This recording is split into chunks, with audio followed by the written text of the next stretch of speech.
53 participants, 25 partners. So it's an athlete partner kind of ratio 1-to-1. And it allows them to work with student athletes with intellectual disabilities and also interact in what we try to make as close to a varsity athletic experience as we possibly can. We have a little video that I'll ask to put on at the end that just kind of summarizes some highlights that over the past few years. But I'll give you kind of a summary of what we had to do to become a unified champion school. There's the standards that Superintendent Lyons mentioned.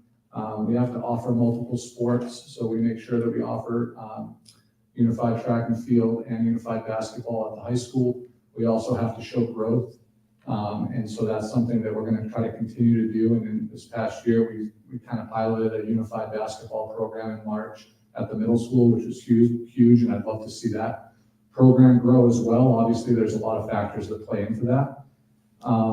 We make sure that we mirror what we do with our varsity teams at the high school. So our unified student athletes get recognized in the same way. If they play and finish the season in good standing, they get a varsity letter. They get recognized with their picture up on stage at the awards night. If they choose to have a banquet, they do that as well.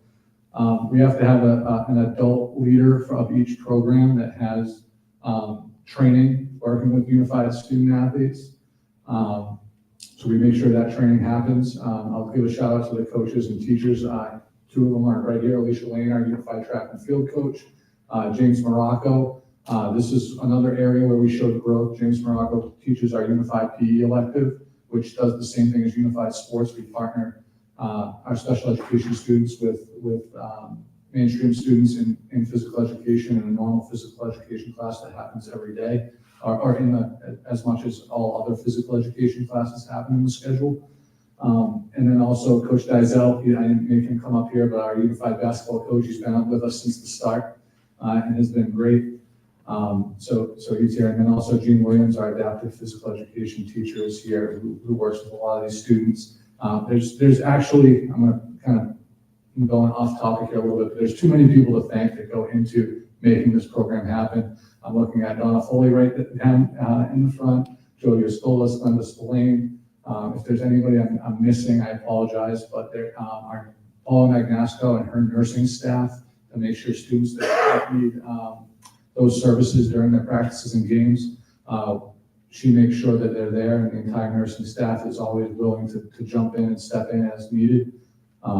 So I did those thank yous kind of in the middle, but some of the other things we needed to do, and I'm not going to go through every standard, but we have to have other inclusive youth leadership. So we have Best Buddies, which kind of supplements what we do with unified sports and unified PE. We've talked about whole school engagement activities, probably the two biggest ones. This is a requirement for our champion school status, is that we engage our entire school community in unified. And the two biggest ones are probably our unified pep rally, which we built right into our Thanksgiving pep rally this year. And you'll see a little clip of that where we unveiled the banner that we received from Special Olympics. And the one that I'm really proud of is in the spring every year, since our new facility opened, Special Olympics and the MIA asked us to host the sectional track meet, which is the largest unified track and field meet in the state from a sectional standpoint. And I think we had 18 schools here last year, and our entire spring athletic program was asked to volunteer. So you see students wearing the pink and purple Choose to Include Special Olympics t-shirts. That's what they get is the t-shirt for volunteering. We had somewhere in the range of 200 or 300 volunteers to help us run that program, and anybody else in the school that wanted to volunteer that day. And so we'll be hopefully doing that again this spring. I know Mr. Brannigan and I are working on hosting the unified bocce here in Middleborough this year. And so, the other piece is the last standard is that you have support from your administration, in the sense that these are programs that do cost money, and we have to, work with special education and school committee to make sure we have support, which is why we're here. And we always have had that, and we thank you for that, and I know our students and families thank you for that, and we do the best we can to make all these programs work. So that's really a summary. I could probably go on and on. I can't wait to see these programs grow. I'm proud of our student athletes, our coaches, and our district for kind of leading the way in this sense with one of only 20 schools. I think when we started, we had, there was somewhere in the range of 30 schools participating in unified basketball, and now they're up to almost just under 140, 130 something. So it's growing. I serve on a committee at the State Association Ad Hoc Committee for Unified Sports, and I've been kind of pushing it a little bit within our 11-team league to try to get more schools involved. And so I won't talk anymore. Obviously, I could keep going on and on about it. I can kind of open it if anyone has questions before we just show the short video clip.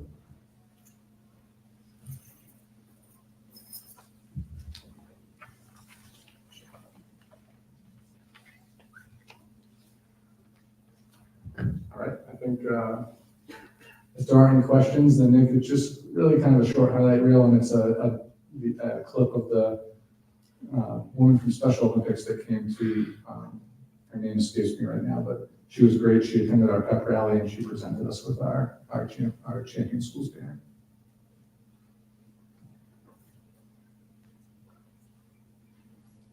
And I'm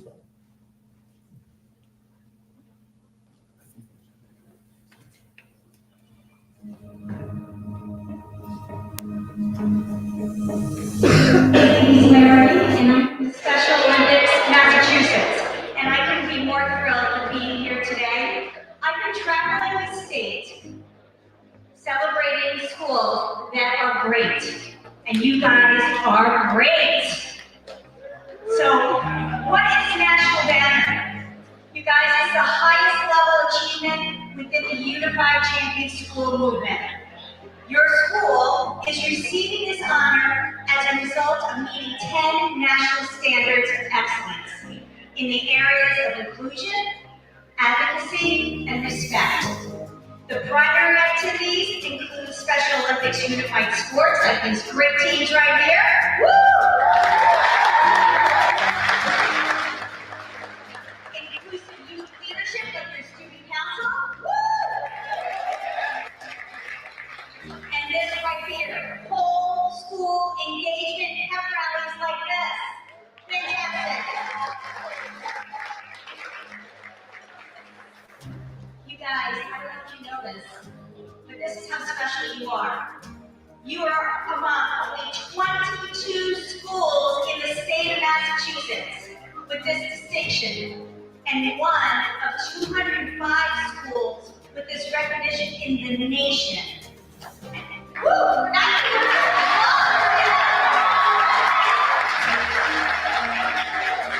This is a really big deal because there are over 6,500 schools in the nation. You have built a solid foundation and have created this environment here at your school. You are doing the work in great ways, but it didn't just happen by itself. We would like to thank many people, but most of all, you, the students, for being the you in Unified.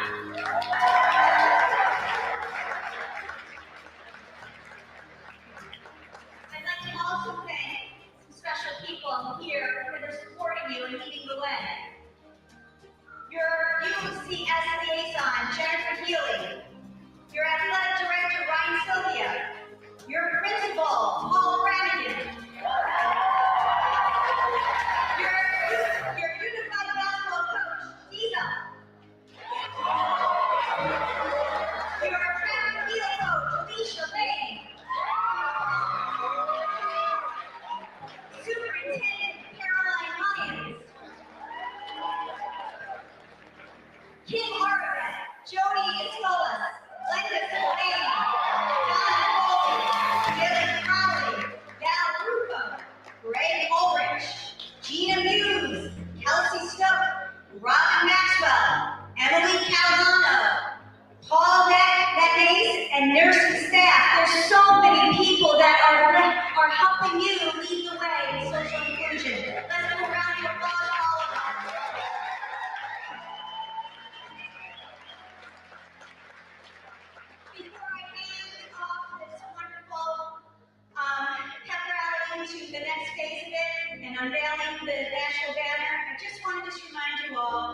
unified sports team, but it's for all of you here today. You epitomize what it means to play and live unified. You choose to respect everyone at your school. You choose to foster new friendships with others who are different than you.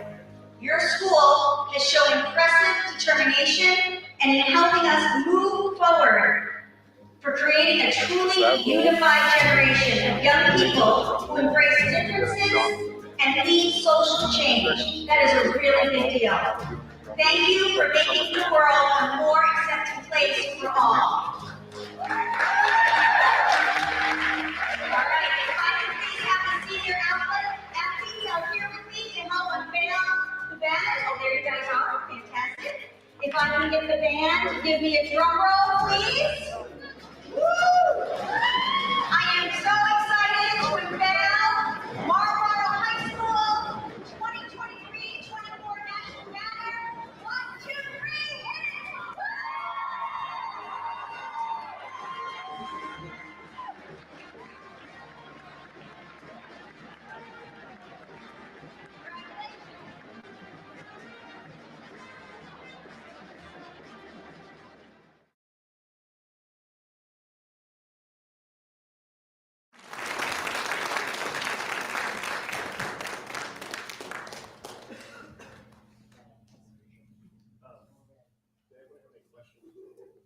I do want to say something, Ryan.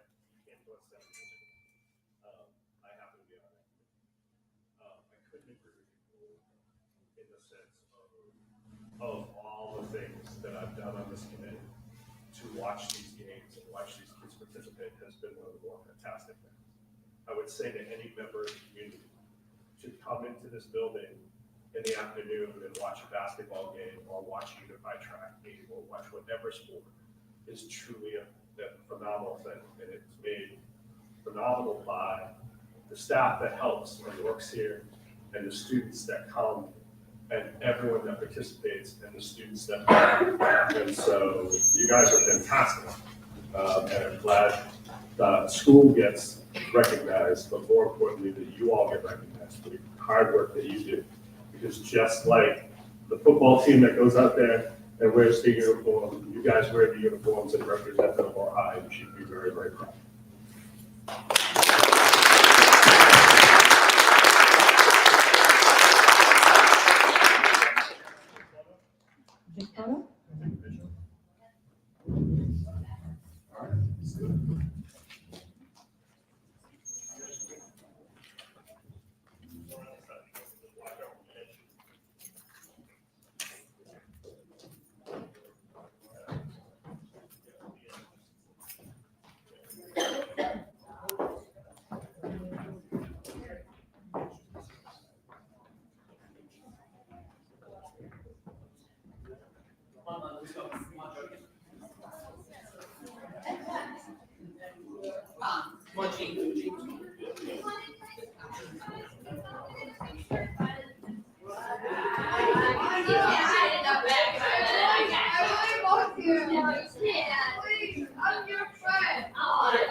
You're not paying attention. You're paying attention. Congrats, guys. Thanks. To speak on something not on tonight's agenda. Seeing no one, I will move on. Does any member of the committee have anything they wish to bring up? So it's a little ways off, but festival is coming to MHS on March 2nd, I believe. Festival is an amazing program where a bunch of different drama departments compete. And not only that, it is an opportunity for STW students to meet like-minded individuals and other students who also enjoy the arts. And it's amazing. We won in 2003, I believe. And I can't wait to have all of that opportunity for those students to show off our new school and be proud of the new facilities that we have. Excellent. Anyone else have anything? All the volunteers. Yeah, it will need volunteers, yes. Anybody else have anything they wish to bring up? With that, I'll turn it over to our student rep. All right, I'm just gonna start with the kindergarten. About 2 weeks ago, we had a couple students from the high school that partake in a storytelling class, go to the MEC and read stories that they actually worked on from their class and presented to the kindergartners. Also, the fire department also visited the kindergarten and gave an engaging presentation on fire safety, which I remember also from kindergarten, still to this day taking. Then moving to the MKG, they were also visited by the fire department for a presentation, but also the Middleborough Gas Electric gave a presentation for grades 3rd to 5th for more in-depth presentation. Also, they plan on starting their holiday season tomorrow night with a Grinch family night put on by the PTA, be held from 6 to 7:30 p.m. Also following the seasonal theme, they plan on having a spirit week the week before Halloween, Christmas. Then the other elementary school, they're also starting the December off with a ugly sweater party sponsored by the PTA. Since the beginning of the year, I remember them getting the piece of equipment for their playground, and they continue to strive to get more equipment for that playground to this day. And they try to do this through this party. And all proceeds will be going to the playground. Also, the seasonal school holiday shop will be open the 12th and the 13th from 4:45 to 5:30, as well as it running from 5:30 to 7 on the 14th. And this is just for any students to come buy gifts, for any family members they would like to, any friends, just cheaper scholastic gifts that kids can buy. Also, student report cards have come out for the HEB, MKG, and kindergarten as of today. Moving to the middle school, they are also having a PTA-sponsored party as the Winter Carnival, which I also remember partaking in. Carnival is just where people play games, including dodgeball, basketball, and other games. They'll also be able to get face painted, glitter tattoos, and you'll be able to use a photo booth, and it all comes with the price of ticket. So there's no extra additional prices except for drinks. Grades also close on next Monday, and report cards will be coming out on Tuesday the 19th for middle school. The high school, I'm really grateful to be part of that unified team. We ended the season off great with the pep rally, and ended all fall sports with pep rally. Getting into that, all winter sports are going to be starting up, including swim meets, boys and girls basketball games, winter track meets, wrestling matches, just name a few.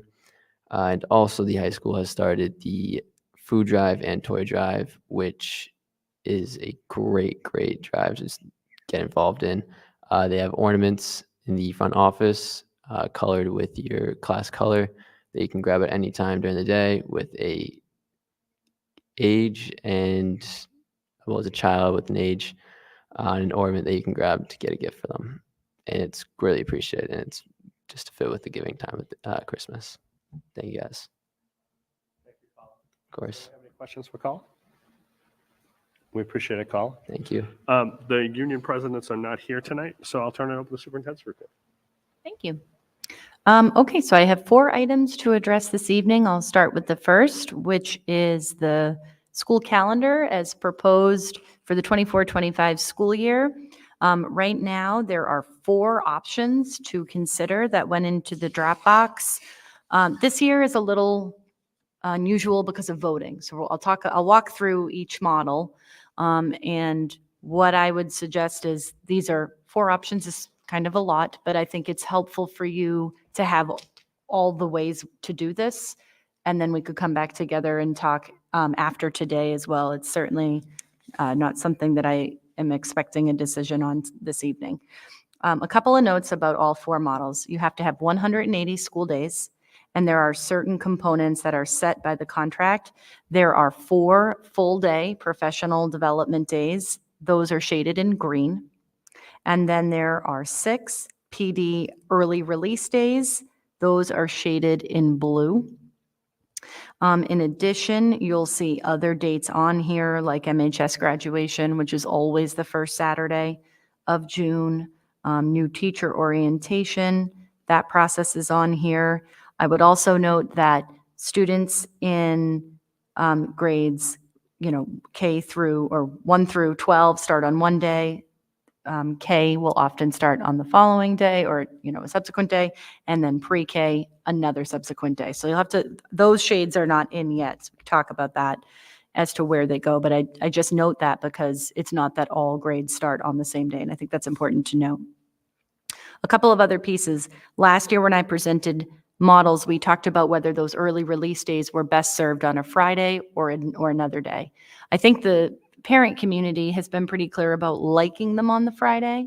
And, that the feedback is still the same that I gave you last year. I think the Friday leading into a holiday period can be a little challenging for staff. They are often as tired as the students, but it does work well for families. And I think you have to kind of counterbalance that and guide me on how you want to proceed. I know this year, the feedback I received on November 1st was really positive. The day after Halloween, using that day as a full day PD seemed to be very positive. This year will have to be different because of voting. So let me talk a little bit about voting. We already know that on November 5th, that day is shaded in green. That is an election day. So that's the presidential election, actually. So that school, we can talk about this, but school has traditionally been closed on a voting day. And the reason that is the case is because we have multiple schools that are voting sites. There's a safety and security component.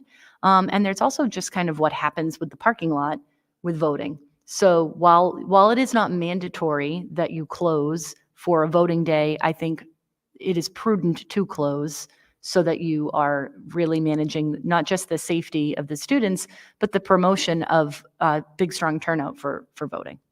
So that's November 5th. And we got word, I think that was just earlier today. It happened on Wednesday. Yesterday, that now we know for sure that there's also going to be voting on Tuesday, September 3rd. That's the mass primary. And that is the day after Labor Day. So that makes this calendar unique because we know that day cannot be a day that school opens.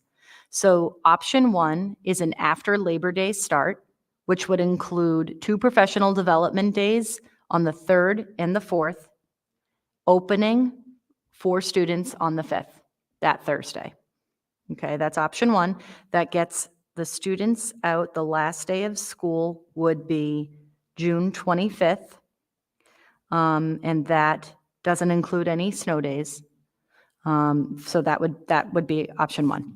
Option 2 would start the professional development days on August 26th and 27th, those first 2 days. The first student day would be August 28th, which is before Labor Day.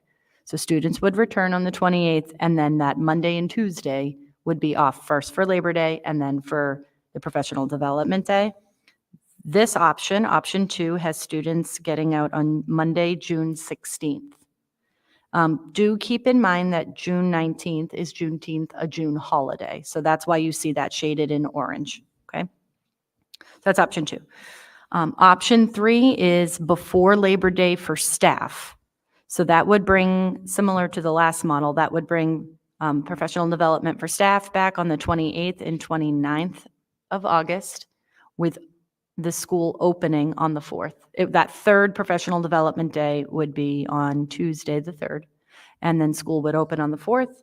That would get students, that would be, the 180th day would be Friday, June 20th. And again, these are all without any snow days, or inclement weather days, I should say. It's not always snow.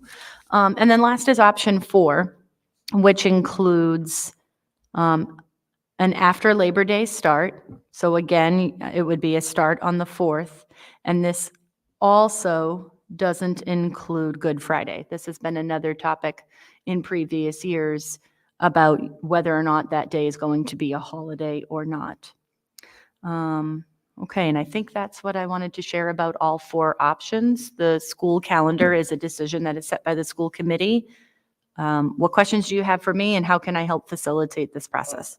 The first question I have is, can we put the calendars on the website Yes, I for will. people to view? Yes, I will put all 4 options so that hopefully this is clear. It is color coded, so hopefully that will be clear. And that way all families and people watching at home can log onto our website and take a look. The pieces that I'd like the committee to know, because I think they're important, is while the 25th would be a late day, the 25th only allows 3 days for snow.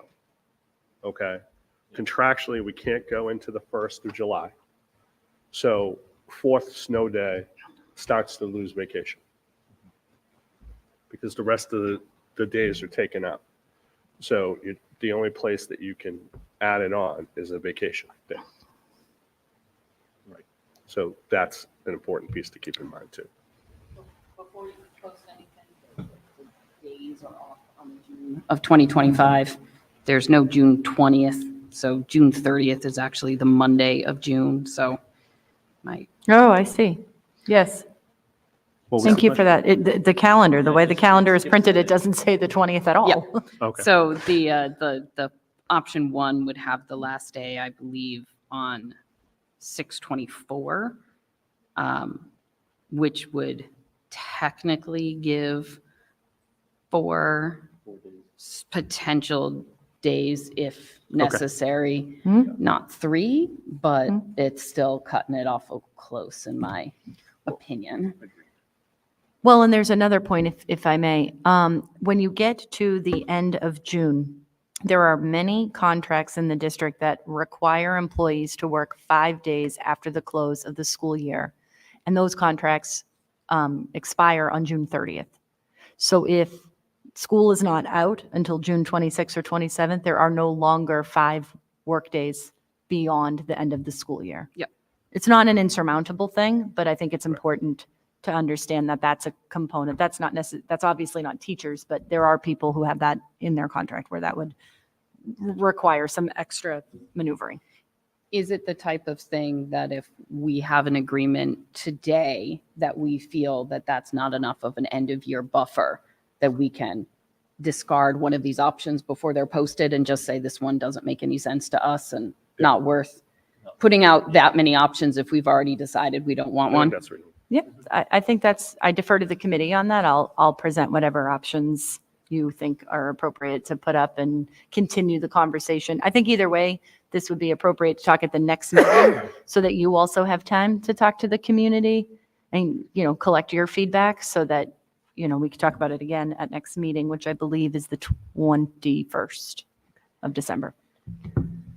Other questions, other comments? So on options 3 and 4, just to check for August of 2024 with the PD days being the 28th and 29th. And then again on the 3rd because of election and the students returning on the 4th. The 30th would be a day off for the teachers. Correct. The 30th, which is the Friday leading into Labor Day, in all the models are not they are not teacher days and they are not student days. Except option 2, correct? Because option 2 has everybody coming back Right. on the 28th. I'm sorry, you're correct. Option 2 would have all students in session for the 30th. We've done it both, for historically, we've done that both ways. We've had students in session for that Friday before Labor Day, and we've also had years where the district was open, but there wasn't either faculty or students. And there's not a contractual piece on the Friday No. before. Right. It's just clarifying that it Right. isn't, they're expected to be there. That anything before the first official day of school, the teachers would only be there if it was flagged as a PD day. Correct. Okay. So my question is, June 19th, we do give that day off.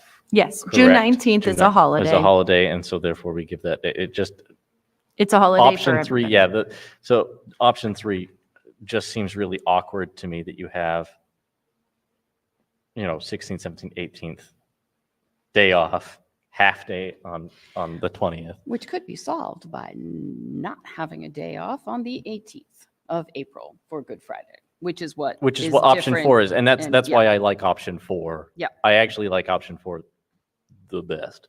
Yeah. In this particular instance, I don't think there's anything wrong inherently with option 2. It just starts, I'm just thinking of the students being like, oh, I have to go in on Yeah. And teachers too, August. yeah. Yeah. So that's why I like option 4 a lot better. I would say if we could just post option 2 and option 4. Agreed. I have the same feeling personally. Chris, But- do you have a thought? I'd like to keep option 3 in there just until we get to, talk to the community, get more people's ideas. Theoretically, in certain districts, when there is a lot of snow, they then vote to use Good Friday as a day of school. So I just think we should keep that as an option. I, however, strongly feel that we should not be taking a religious day as a holiday on our official school calendar. It personally does not feel appropriate to be doing so. So it sounds like, and correct me if I'm wrong, and that it doesn't sound like option 1 makes sense to everybody. So we should dump option 1. Okay. There seems to be 2 and 4, and I think I agree with Chris. I think we can put out option 3 just to have a part of a conversation, whether or not what it turns into, there can be changes to those days. But I think we should just go with those 3 options. Does that make sense to everybody? Yeah. Can I ask a question about option 2? And this may be a question that Bran might be better suited to answer, but with high school graduation being technically it's kind of late in June because it's the first Saturday, which happens to be the 7th. Right.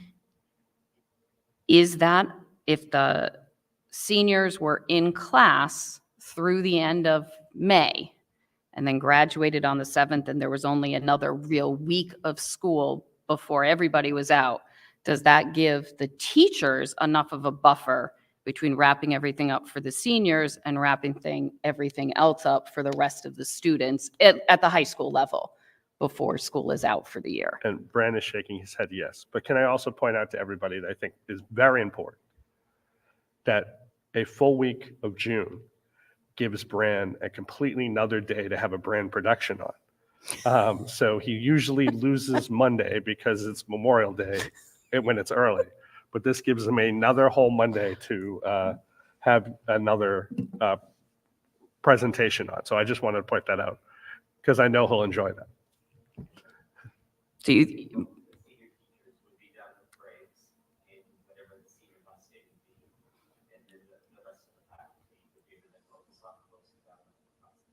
so you feel it would be enough time to transition?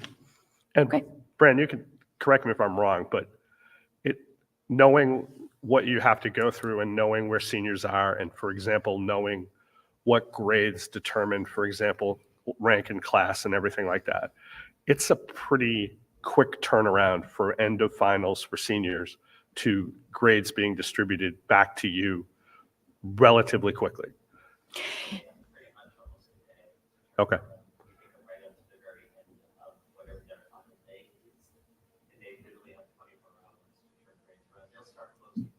time, so it's really focused on a final aspect or a project of some kind. But the window for grade 12 is really, really close. It's tight. But I think that I know the window for grade 12 is really tight all the time. It's more the amount of time after they've just gone through that craziness for all the seniors to then have to get everything done for the rest of the grades before the end of the year. And is there kind of enough time between finishing everything up, participating in all the senior activities, and because so many of the teachers like to be involved in those, does it give them enough time to then turn around everything else and get finals in and everything else that they need to do? Yeah, so what we would do is we always take the school calendar and then whatever is decided, and then we then go and start making our own calendar based upon that of when deadlines would be for final grades, would we do report card distribution and all of that. So we would project that from the summer into the school year ahead. So. Any other questions about, well, now our 3 pieces? No, I mean, the only other thing that I was thinking of is if you look at option 2, when you don't give the Good Friday as a day off, that puts the potential last day of school on the Friday before, which is Friday the 13th, and you're not doing a half day after a weekend, provided there's no snow days. So if we were going to give 4 options, I would propose an option 2 before Labor Day start and no Good Friday, so that would become the 4th option. So the only difference between option 4 and 3 is the Good Friday, and the only difference between option 2 and the proposed other option would be no Good Friday. Actually, there's one more thing I wanted to point out. Typically, the professional development days, there are 2 at the beginning of the year, 1 usually around November, and then 1 later in the year. This you'll see in none of these. There's no March. We've typically picked on March because it's a long month. The feedback we got from staff this year and administration through the leadership team is that a full day of professional development is something that I think our educators want to use at the beginning of the year and hit the ground running. So if you give them something new in March, that's not always something they feel they can take and run into many months of instruction. So being mindful of that, that's one of the reasons you see the additional day at the beginning of the year. It's, again, historically, it's been done both ways. I've seen 3 days at the beginning of the year and then sprinkled throughout. This calendar does not propose any full day professional development days after Election Day in November. So just to note a difference between last year's drafts and this year's as an example. So with that, do you want me to rename them new option 1, 2, and 3, just to avoid confusion? That would be great. So that no one's looking for the one that No, doesn't. yeah, exist? exactly. Yeah, Okay. that's awesome. Just keep the secondary descriptions the same so that we can remember which ones we liked beforehand. Yep. Will do. And are we going forward with the option 4 that Jess Would you like provided? would you like the option for that's up? I don't mind doing it, but I appreciate. I would rather have 3 options than 4 personally. But if it's up to the committee, Well, I mean, we could still look at the options altogether and make changes. We could still, for example, pick option 3 and make changes to option 3. right? Yep. Or pick one of them in Right. option. I think. I mean, in my basically, we're mind, the looking at biggest thing 2 is sort options of and then just deciding. When the school begins, when Yeah. it's going to end, and sort of just seeing middle Yep. somewhat. And I just have a logistical question as to how these are posted. When you post them, people just are able to look at them. There's no comment section or anything. correct? This would just be posted on our website. Right. All right. And people can comment the same way. They can send notes to us, or they can Absolutely. send notes to the superintendent. and Sure. we forward them to us. All right. Does anyone in the audience have a question about the options for the calendar? Okay. With that, we'll post 3, rename 1, 2, and 3. And this doesn't, I mean, we've had at times when we were building this high school, it took us a while to do the final option. But we usually try to do this by, early January, so people have some knowledge, in 6 months, people can plan vacations and everything like that. So I think that's important. If I remember correctly, it's decided, but with the ability that if something changes, that there is the ability to amend it, because we had to do that Yeah, it would before have to. because For of. example, there have been, not when I've been on the school committee, thankfully. But there have been, there have been times when you've had 8 or 9 snow days. Yep. And you have to make up 8 or 9 snow Yep. days. And I think for most of the time, you'll see you can't make it with 8 or 9 snow days, so you have to do something else. And whether that's having a conversation with the union about making some changes, for example, to professional development days or whatever, but it just, whatever has to happen, because you have to hit the 180. Very rarely does the state allow the 180 not to take place. Sometimes it happens. I can think of, for example, I think Worcester, when the tornadoes hit, if you recall, didn't have to go through the 180. Some things like that occur. But when the blizzard of 78 hit, everyone had to hit the 180 still on that day. So, these are things that don't change. And just to officially put it on record, I do work the elections, and I have seen the way people navigate through the building. And I will say that in this building up for the high school, especially in November, if it's very cold, it's very difficult for some of the elderly residents or those who are, in wheelchairs or on crutches or something like that to navigate from the parking to the gym entrance. And a lot of times they do come in the main doors and at least navigate through the hallway. So to me, that increases the security concern of people being even more present in the building.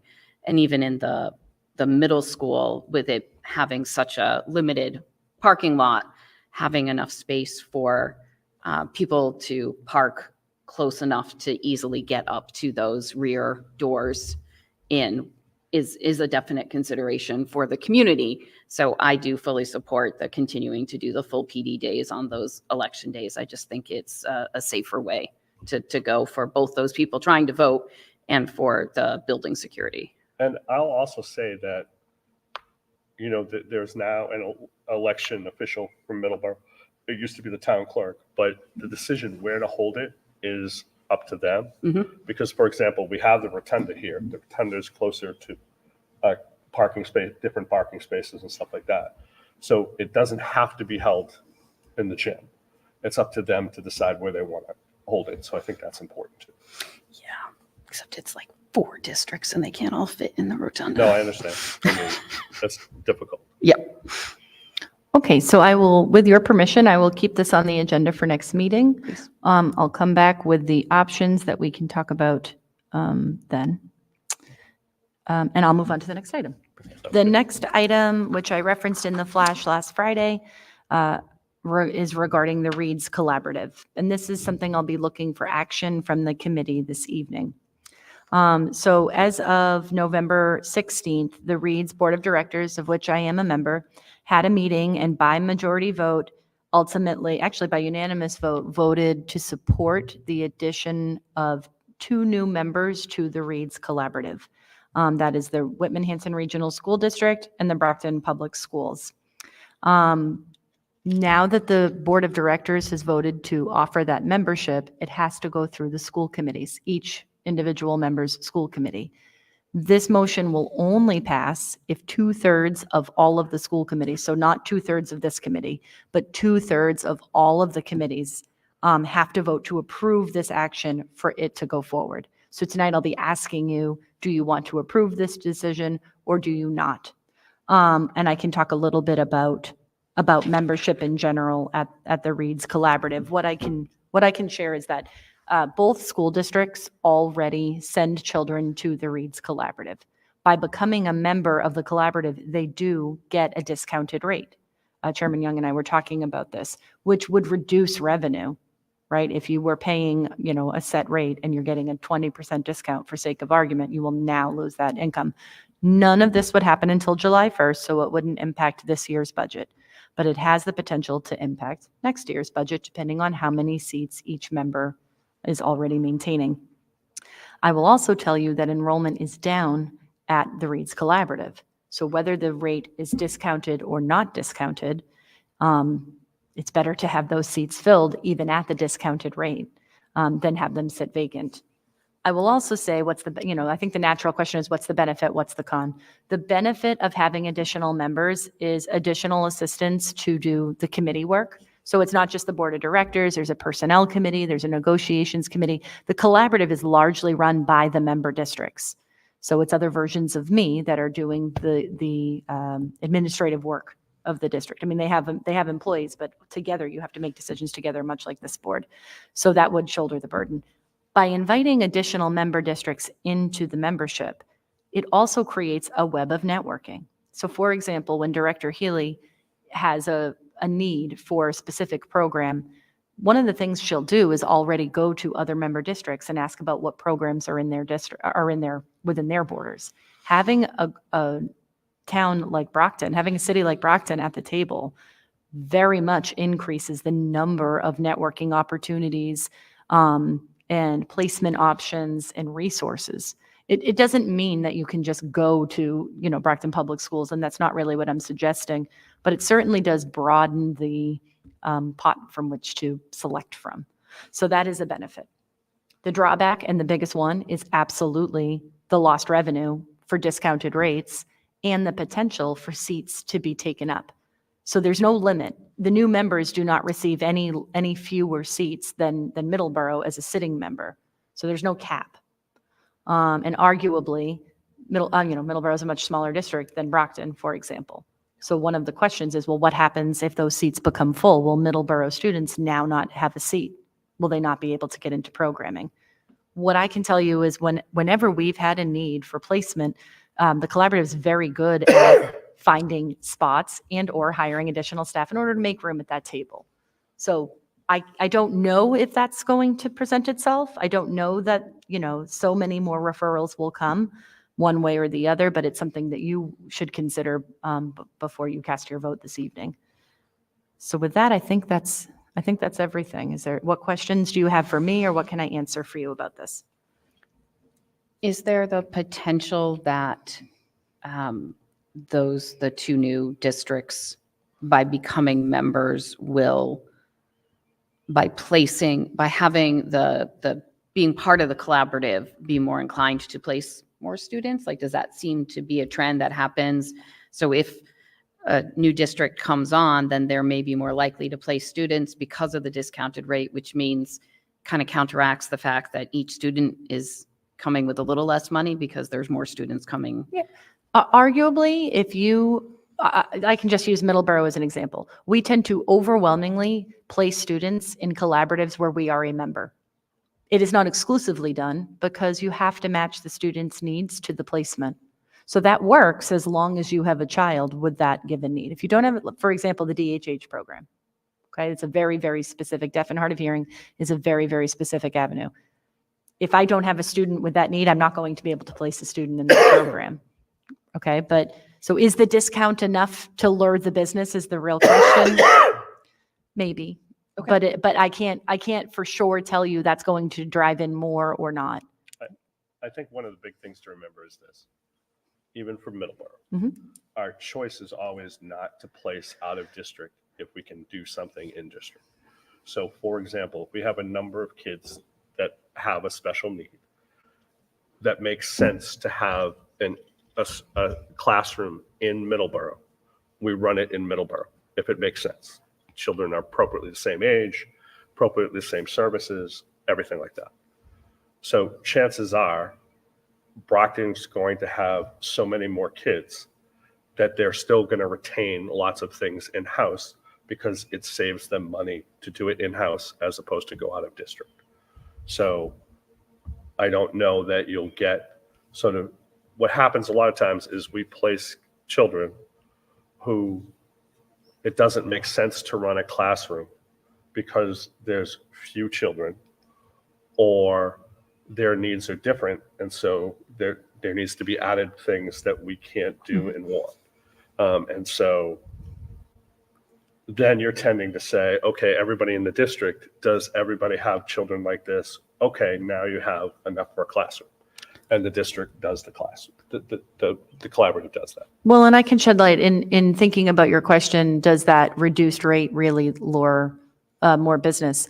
in the financial report that we were given in the most recent board meeting, Reed's is still one of the least expensive placements of the collaboratives. So it isn't a high price tag to begin with, comparatively speaking. There are other collaboratives that are significantly more expensive. So, and the, you know, I don't know that it's really a decision that's made based on finance so much as it is made based on programming. And I do think districts, one of the reasons that I think enrollment is declining is not about Reed's at all. It's about the fact that many school districts, much like Middleborough, have now created programming and opportunities within our walls. We realize it is more cost effective to build programs and retain students, not to mention that it offers students that least restrictive environment in which to learn. So I think many districts are working very hard and allocating district dollars to that exact purpose. I think that's what's driving down enrollment more than anything else. But in terms of the placements at Reed's, Mhm. the students benefit from having peers that they can work with. So if having a larger population of school districts that are part of the collaborative means the students are more likely to have peers, then that benefits the Middleborough students who are part of the program. So I think that's an important consideration as well. There are pieces that concern me about this. One is obviously the drop in revenue, as the superintendent said. Two was the other piece about bigger districts tend to put more students in, and it tends to happen. There's a third piece too, which is this, is when you have collaboratives don't always have the space for the classrooms that they're running at all times. I've seen collaboratives take space in other school systems to run for example, a Reed's collaborative program there. If you were to look at that and that were to happen, what school system has the most space? That would be Brockton. So it would be an added bonus for us to have to transport students, to pay for transportation to Brockton. Right now, the way Reed's is set up, we're transporting students to Middleborough for the most part. So there's that potential too. So I just raised that concern for everybody to know that it's not, in my mind, this is not a slam dunk choice one way or another in my estimation. That's all. Well, and actually, I'm glad you brought up this issue about rental for space. So the Reed's Collaborative, the new building here in town, is Reed's Academy, which houses all grade levels, but only for Reed's Academy. The Reed's Deaf and Hard of Hearing programming, the DHH programming, is housed in the Norton Public Schools. Now, I can tell you that the Norton Public Schools is also experiencing enrollment increases, and there is some concern that Norton is not going to continue to be able to house the programming there, which has been housed there for a very long period of time. It once upon a time was here in Middleborough as well. So many years ago. Currently, both Norton and Reed's have agreed to 1 year.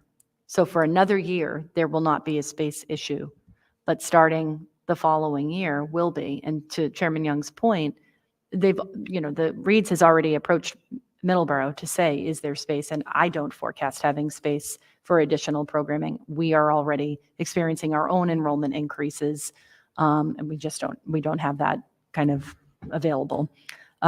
Having a community in Whitman-Hanson. Whitman-Hanson's a regional school district, but so more buildings and arguably more space, and same with Brockton Public Schools. That could be very helpful to the Reed's Collaborative should they no longer be able to house the DHH program in Norton. So it's something to just consider. Did you get a sense, I mean, you said it was a unanimous vote to allow them in. What was kind of the sense of the Reed's board in why they felt that it was a good decision to bring in the other districts? So a couple of notes. The board is made up of superintendents with a cross-section across the region. It includes urban districts like Taunton, districts like Middleborough, Carver. There's a bunch of us sitting at the table. In order for it to come to this level, the decision had to be unanimous. But I will tell you, it was unanimous. So nobody on the board felt like it was appropriate to say no to this option. We really wanted to hear from our own school committees on that. That said, I think it is a school committee decision, and what I can tell you how people voted. I can't necessarily tell you what each individual member thinks about it. Other questions? Chair would entertain a motion. So moved. Which way would you like? Oh, sorry. The way the piece of paper says. So The way the piece of paper says. Yeah. I mean, Do you want to make a motion to approve? I would make a motion to approve, yes. Okay, do I hear a second? Second. Discussion. Hearing none, all those in favor say aye. Aye. Aye. Opposed? Chair votes no. So it's 3-1. Thank you. So it passes. Chair will entertain a motion to allow the chair to sign the agreement. yes. So moved. Do I hear a second? Second. Discussion. Hearing none, all those in favor say aye. Aye. Opposed? It's unanimous.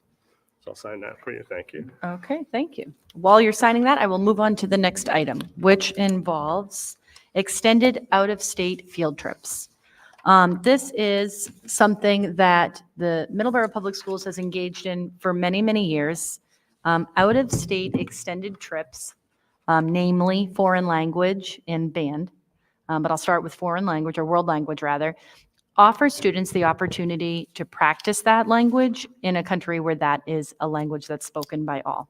It's kind of hard to replicate absent that experience. Very strong curricular ties. It's a very positive experience. It's something that during COVID stopped for obvious reasons. There was a lot going on at that period of time. And, there has been a request to come back to this practice of having these trips. Principal Brannigan and I have spoken about this a couple of times. I am very supportive of seeing experiences like this return to our students, particularly in the area of world language, for the reason I just stated, but not exclusively so, because our band has been able to travel and compete with other, members of our country, and I think that that's an important thing to do. It's important to be able to go and see live theater and live music in venues outside of, our home state.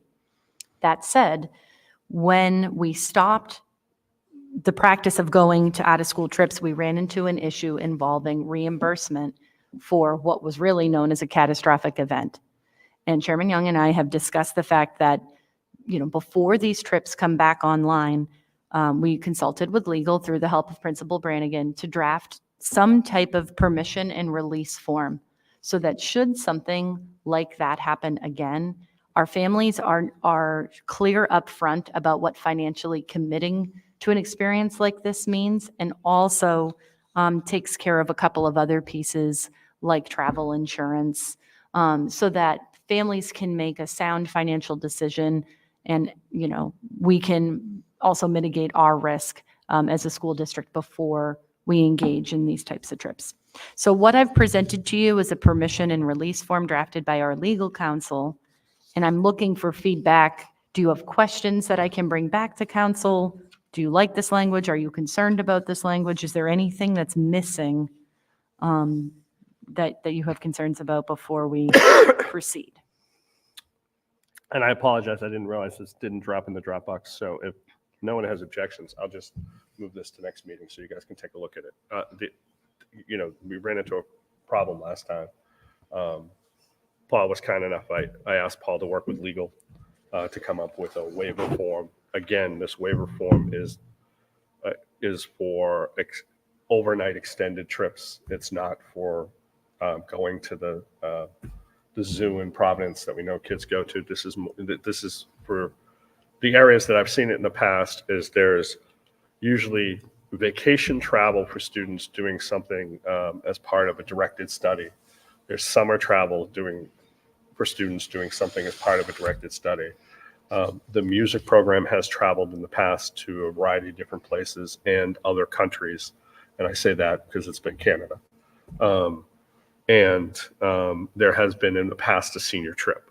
So it's a little bit of everything. Did I miss anything, Paul? That's about all I can recall. Does this cover, I remember there was used to be that, I think, I remember that Danny Duggan would bring students, I think, overseas. I remember she went in England one time, so Right, that's that was included part in this. of Yeah. that was Okay. part of a trip, and I forget the name of the company, but Right.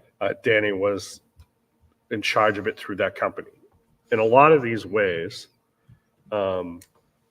with a lot of those other trips are not run by the schools. They're run by other companies that the teachers are taking on because it makes sense. Kids are taking a course in Greek history or mythology, and then they go to Greece. Some are school-related. The music trip, for example, is our band going on a trip. And then obviously there's the senior trip that's happened in the past. So it's a variety of pieces. It just seemed, we wanted to make sure that people understood that there was, obviously, there could be a problem. And given what we've gone through in the past, people had to lay it out for people in a different way.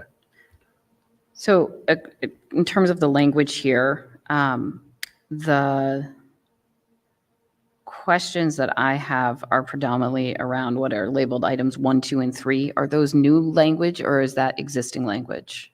This These whole did- release is new. Okay. Didn't exist. Right. We did not use a form like this in previous trips. So part of this is the practice of just tightening up our practice. Sadly, when you go through an adverse experience, you learn about things that would have been helpful to have had up front. This is one of those examples. So no portion of this existed before. This would Okay. be new. So with that being said, to add a caveat that I 100% support bringing these programs back online. And I don't want to do anything to delay because I know the longer you wait, the more the cost goes up to if there's any chance of any of these programs getting booked for this year. The more delay we have in approving this, the higher the cost to the students are going to be to approve it. So if this needs to be turfed to the next meeting, but we can potentially look at this as well as look at whatever might need to be approved for the next step to keep things moving along, I would support that. And my general points for items 1, 2, and 3 are they're too specific. In general, the release is relatively vague. So I would recommend like point 1, say space will be secured on the next available transportation to the, city of departure or to the close, I don't want, if you decide to fly out of Providence because the flights are cheaper, I don't want it to not be covered. And if you decide you're all going to take a train to Nashville instead of take a flight, the second point is any such transportation. So it's general. The first one's very specific. And then the same with number 3, responsible for their arrival to whatever city they return to. I would just make point 3 more general to give more options for, in case of need, getting a child back. To your first point, I want to say that there is nothing going to happen this school year. Everything would happen either next school year or, for example, the one piece that I know has come down the pike is a summer trip after the next school year. So it's one of these, essentially a historical trip or a literature trip that goes on during the summertime after school. So nothing would start this year, or primarily because they need time to plan for it and they need time to raise funds for it. And generally speaking, let's say we were to decide this next meeting. January, for example, the music trips all happened in April. So that's only a couple of months. That's not time to work everything out. The other trips happened over April vacation and or summertime. Again, it's not a time frame that's going to work out for kids saving money for those trips as it plays out, because it's part of it too is for lack of better terms, a year-long way to pay in. So you're not paying upfront. Okay. You're paying some money every month. To having children attend several of these trips in different capacities, I've lived through it. So that's the piece I know. So even if the possibility of a senior trip that wasn't quite as far away, it's just too late in the year to, okay. Sad, but reality. So we're tabling this until, We're going to table till next meeting Do we have to because make a you motion just to- got this and I didn't realize that. So I want you to be able to take a look at it. And if any, my suggestion, the biggest thing about this for me is it's gone through legal. So if you have particular questions, if you could get them to me as soon as possible, because I still want legal to work this out, if that makes sense. For number 2, when it talks about reimbursement, I know some of the international trips, they use like an outside company, which the families would pay directly to. And they would have their own reimbursement policy, so this would be only for ones directly through Middleborough Correct. Public Schools. Okay, just want to clarify that. Okay, taking a couple notes just for tonight. So if I speak with legal before next meeting, it's likely I will give those notes to her and move on. So with that is I think I have one more item. I have one more item for tonight. By the way, there's no vote on this. We'll put it on the meeting for next agenda, but we're not voting on it. You just tell me, right? No, we'll need to vote on it because we'll need to add it to the, Oh, we'll need to add it to what, as part of the everything that is sent out. So this will so have it will be vote required. Okay. I just want to make sure I have all that. Okay. Now I'll move to the financial services update, which really involves just the issue of capital planning. As I've told you, capital planning requests were due in early November. I believe it was on November 3rd. I submitted 3 capital requests to the town manager. The town manager has reached out to say that he is considering holding off on capital until next fall meeting. So that would be fall of 2024, citing the tax rate setting process, and on lack of availability of free cash. So his question to me was, can the projects that you submitted wait until the capital process for next year? Now, a vote at town meeting on capital projects for the fall of 24 means projects wouldn't be underway until the spring of 2025. So this is where I'm looking for your guidance as to how you would like me to proceed. Let me know if you would like a review of the capital asks. Yeah, can you go through the Sure. capital items? There were 3 capital asks this year, and I'll go over them in order of priority. Priority 1 is the pavement at the elementary complex. When I say elementary complex, I mean removing and replacing the pavement at the Mayflower side of both the Mary K. Good and Henry B. Birkeland schools. This is something I've heard from not just the administration and the principals of both buildings, but also families. And I also drive there myself, so I know exactly what the concerns are with the pavement. It's a substantially expensive project, projected at about $435,000. So that was the capital planning ask number 1. The second ask was for $300,000 of technology.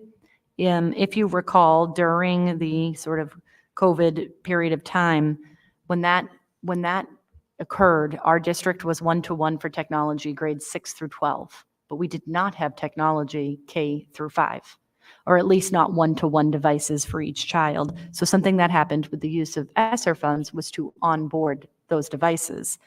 The problem with that is that devices do not live forever. And we knew at the time that there would need to be some plan for replacement of those, specifically those Chromebooks that were purchased in grades K through 5. Sean Siciliano, our technology director, our chief technology officer, has come up with a long-term plan because this is going to be something that continues to be at issue. Basically, the request is split into chunks, so that you're paying a little bit every year, so that there's never just hundreds of thousands of dollars. In this particular case, the ask was $300,000, and phasing in devices piece at a time, rather than always having them go obsolete at the same time, and 2, having to have a budget that makes those big purchases every couple of years instead of spreading it out. That was ask number 2. And finally, ask number 3 was for it was $160,000 for 2 new 15-passenger wheelchair buses, which our fleet is aging for our specialized transportation department. The way that this works is that you have to surplus, you have to take buses off the road when they get to a certain point, and you have to have a plan for renewal. Much like the technology, it's not a scenario that's affordable to just onboard 6 or 7 pieces of equipment all at once, nor do you want that, because they'll all come out of service at the same time. So this is a periodic ask that previously every year we'd asked for 2 pieces of equipment. Last year I did not, so I renewed that request for this year. So those are the 3 asks. I will share that the Chromebooks are at a critical point because that, once a Chromebook has approached its useful life, it's quite challenging for a small child to navigate that. We're not looking to build frustration in children. So either way, that is something that would need to be addressed through our operating budget, if not through capital. So that said, those are the capital asks, and I think I'm just looking for guidance on how to proceed with the town. The town is the one who has the budget, and I think it's important that we work collaboratively together on this. So again, the town manager is saying that there will be no capital asks in this coming town meeting. But I throw it out to the committee because it's the committee's decision what they ask for financially. I mean, we've worked well with the town. I understand if the town's saying something, we should probably listen to it and take heed in it and try to work within that. And I think hopefully we can work within it at the following town, the annual special town meeting, as I like to say. But I think I would defer to the town manager who's asked us to delay. So if we delay asking, what of these 3 items? I mean, we've just basically said that if the Chromebooks don't work, we're going to have to find the budget to buy the replacements anyway. How much? Where is the end of life for the vans or the buses, and are they, I mean, I'm assuming we're asking to replace buses that are utilized now, and if they Correct. hit end of life and can't be used, we still have to provide the transportation that's safe and accommodating for the needs. So where does that leave us with that $160K item? Sure. It's a good question about the transportation equipment. What we would do is seek to repair, rather than take a bus out of service. That said, it really depends on what breaks on the equipment. So it's hard to forecast, but our buses are regularly maintained. They go through regular maintenance for that reason. The goal is to not have, the whole engine need to be rebuilt, which would be a very costly repair versus, other more regular tires, brake pads, that sort of thing. So again, relatively unknown. I could get you an inventory of where the fleet is. The fleet is aging. I think that's something that we've talked about as a group. I think it's something we'll continue to talk about in budget subcommittee, certainly along with technology. I will say that the number of pieces of equipment of technology is concerning. Not that the buses aren't important, but you're talking 1 or 2 buses versus hundreds of devices, and hundreds of devices offline at the same time is a very significant problem, particularly when you factor in, so many of our platforms are electronically based. So it's very impactful if, ST Math is not able to get up online because we don't have enough devices for the children to use them at elementary. This renewal plan is really targeting the elementary devices, elementary age students. So it's not like we're at risk of in 7 months, we know we can't use the buses anymore.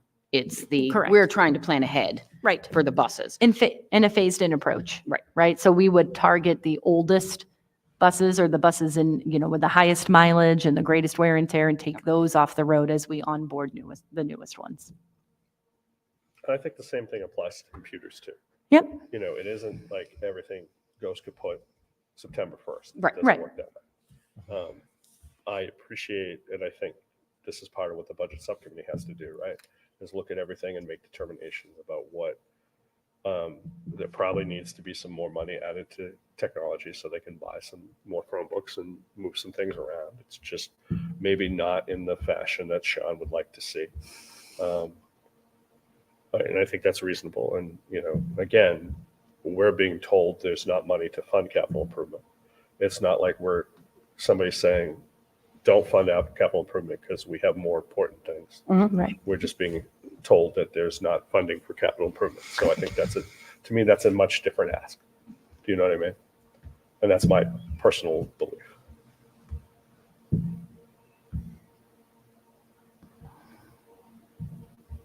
Yeah, I mean, it's definitely unfortunate. And without the budget process being far enough in to know, could we come up with 2/3 of the ask for the tech? What are we looking at in terms of meeting it? But I think what you're asking for guidance on today is, do we push back to the town, or do we accept that that's just the reality of where it is, and try to see what we can do in the budget process? A part of it has been, we've worked well with the town to make sure we met the needs that they had, and they worked well to make sure they met our needs. And so, I think we have to look at a wide variety of things, and when it happens, I don't think we haven't put a lot in on special town meetings in general. No. We tend to do it at regular town meetings, so maybe we need to look ahead and differently from this point on. That's all. I will share that would be my historic. thought. We try to deal with what we have to deal with at town meeting.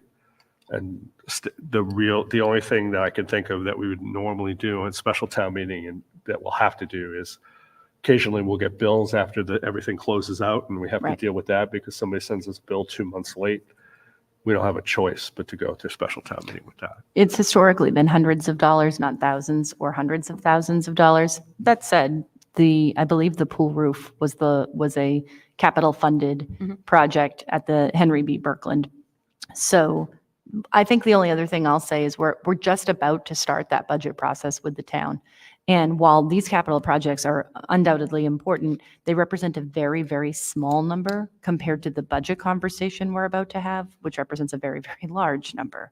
So I think that we can absolutely, as a team, work together and see how might we approach these particular asks, and how, is there another way to accomplish one or some of these, and through other means, or through our operational budget, looking at our overall expenses. We continue to have our internal budget meetings, and we'll be going to the budget subcommittee and scheduling for January. So we are not far off. We're not late in the budget process. We're actually early this year, which is a good thing. Yeah, I feel like it's only appropriate to take the info from the town at face value and to say, until we do our due diligence with the budget and evaluate what options we have, I don't feel like it would be appropriate to push back on anything, and to take it as the reality of where the town is right now, and go through the budget process and see what could potentially be done. Except that when is capital improvement need to be in earlier than most, don't they? Capital improvement, the asks? The ask for capital improvement need to be in earlier than the budget itself. Correct, typically. This year, they were due on November 3rd. Right. And the budget, not yet. So the capital improvements have already been submitted to the town. They have them. Okay, so the ask is essentially to retract them till the next town meeting. So that's a different ask. Do you see what I'm saying, Jess? Because the town meeting to talk about capital planning is not the same town meeting that the budget is presented at. It is, but for example, if we're looking at, you can keep them in the capital improvement piece. That selectmen don't have to put them on. They're not required to. But the point is, if you retract them, they're not going to be discussed until the special town meeting. That's the point. That doesn't mean we can't find other ways to fund them. Right. If a different thing were to come up, for example, a different grant or anything like that, or in a lot of grants we get, things change. Yep. And things are added in or subtracted that you can use it for or can't use it for. So Well, we and used different grants for different things at different times based on the rewording of the classification. Well, and as I mentioned in the flash last Friday, MSBA used to have a program for repair for certain capital expenditures that during last year, and I think the year previous, was frozen for lack of funding. And they're putting that back online. Okay. So that's one potential avenue. I participated in a webinar and also had a conversation with Jim Hutchinson, Director of Facilities, to say, might this be an avenue? If there's money out there at the state level for capital improvement, that's another way to obtain funding for a larger scale project. I was thinking about it for the Nichols Middle School roof, which is yet another. I do have a 5-year capital plan that I'm happy to share with you that Director Hutchinson plays a very large role in, looking at the facilities. And quite honestly, it's something I think that we'd review possibly with the possibility of looking at a 10-year demographic study. The life of your buildings and the repair schedule and the renewal schedule for all of those facilities is something that we should be regularly, at least yearly, talking about, so that you have an understanding of, okay, we have to afford this thing this year, this next big project next year, just so that you can space it out, because it's just not, it's not affordable for any town. That's not specific to Middleborough. Buildings are expensive, the cost to repair them, boilers, that's why these programs through MSBA exist.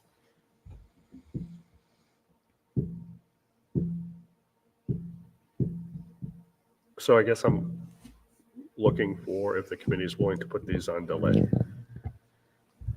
Yeah, I would be. Yeah, same. Okay, so put them on delay for the time being. I will communicate that to the town manager. Thank you. Okay, And that completes my report for this evening. thank you. Next item on the agenda is the consent agenda.